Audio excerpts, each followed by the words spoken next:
Hello guys, आपण आज लंचसाठी dragon fruit हे फळ खात आहे. ड्रॅगन फ्रूटचे फायदे मी आज तुम्हाला सांगणार आहे, जे मला माहिती आहे ते. ड्रॅगन फ्रूट हे असं दिसायला आहे, जे कमळासारखं दिसतं.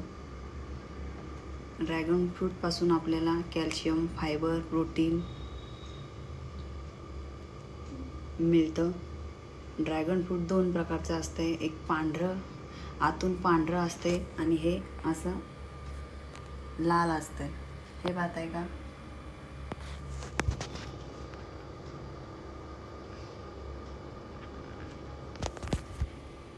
टेस्टसाठी हे खूप छान आहे. हुबेहूब किवी जे फळ आहे त्या फळागत हे टेस्टला लागत आहे. तरी तुम्ही सुद्धा एकदा नक्की ट्राय करा.